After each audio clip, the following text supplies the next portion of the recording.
Oh, I guess I'm on the stage for this one, managing drainage. So we've got a couple of diagrams to really talk about where drainage issues might be occurring on your property.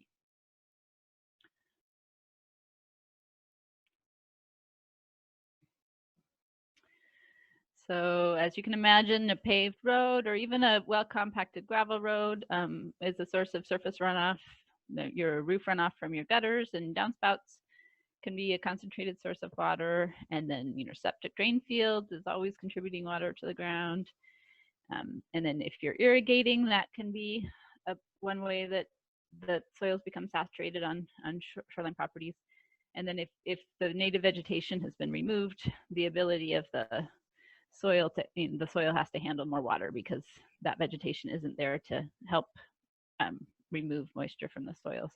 And so that can lead to saturated soils and increased risk of slope failures.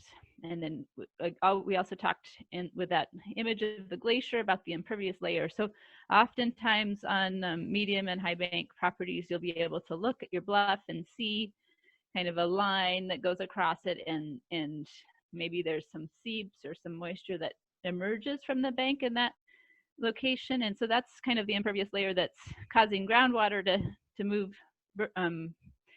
perpendicular and across that impervious layer, and that added moisture can kind of lubricate the soil and cause movement and slides. And so whatever you can do on your shoreline property to contain and convey your water to the base of your bluff can help reduce the saturation of your soils.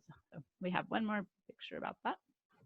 One thing I just might throw in there that's probably obvious is that, of course, we live in a very wet climate, and we understand that there's a lot of, we can't control the climate, but a lot of, in a lot of cases, the main reason our slopes are very saturated or oversaturated is often due to a combination of upland development impacts, like Katrinka was talking about impervious surfaces and removed trees and septic systems and so on.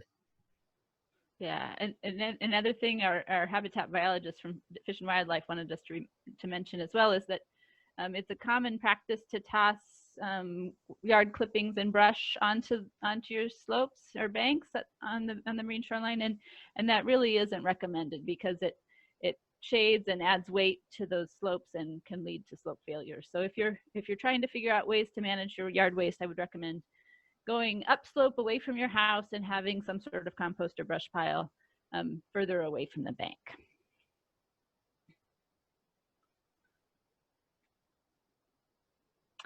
So to manage all that concentrated runoff that is created from development on the shoreline, it's important to have a conveyance system. And so collect all the water from your roof and your driveway and your patio and put it into a pipe and send it all the way down to your beach. And then once it gets to the beach, it's important to have a way to disperse that water so that it's not causing scour at the base. So sometimes you'll do a tea diffuser type thing, like this image here, and maybe have it hit a large rock or a log or something.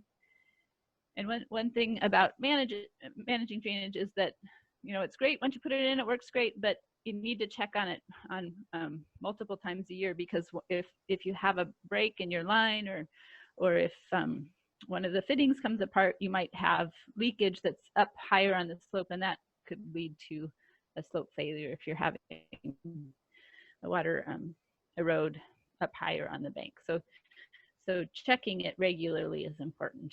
It's also a good idea to draw a map so you can remember where all those pipes are. And if you're selling your property, that's a really handy thing to pass on to the person who follows you. So those are some ideas about managing drainage. And if you invite us out for a site visit, that's something that we'll look at with you. Go through the process of kind of identifying the areas where you have concentrated runoff and how to collect and manage it.